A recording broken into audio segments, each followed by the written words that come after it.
Well, we had pretty stable geopolitics post-Cold World War, basically, since the end of the 80s. And then we had COVID, which was a huge event. So we have a kind of combination of geopolitics and economics. And, you know, error and trial kind of policy making down the road. And now we are confronted with the results of it.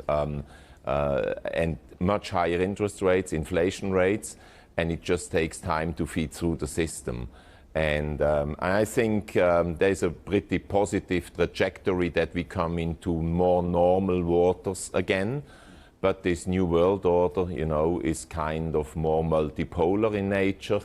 And that's not bad for businesses, that's not bad for equities, but it just means that from the highway of passive, long-only investing, you go into more active management again, total return orientation, and that's really key, and that's the difference. So I've been pretty positive since the end of last year on really quality equity, strong balance sheets, profitability, strong management, because typically these businesses gain market shares in downturns.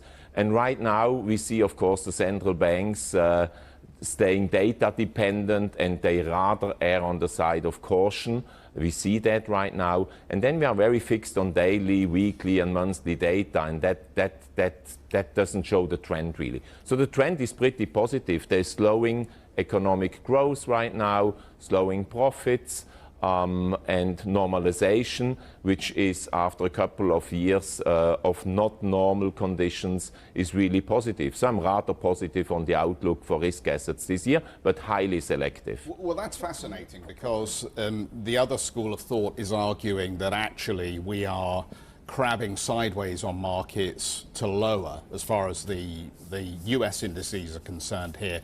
Europe seems to be holding up. Asia, well, we were waiting for a serious bounce back in emerging. It seems to have got caught up a little bit in whether China's reopening strongly at this stage. And all the while, interest rates continue to run higher and inflation continues to run hotter than expectations.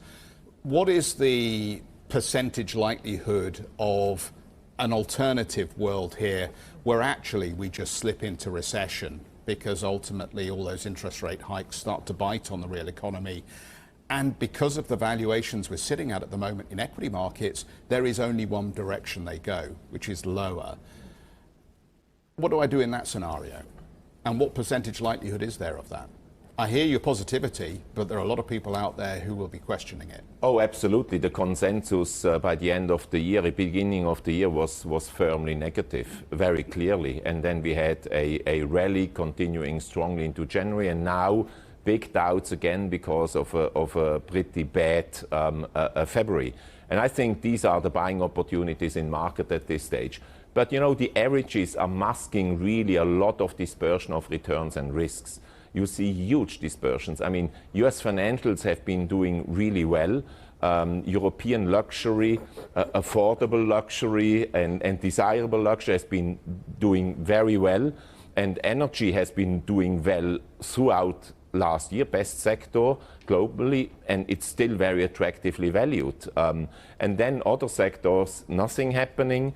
If you're just big and you have uncompetitive cost structures, you're not profitable, you depend on fundraising in the capital markets, then it's a disaster and there's overcapacity. So, you know, the averages and passive investing with the averages, I think that's really out, and that has been easy for the last 2 decades.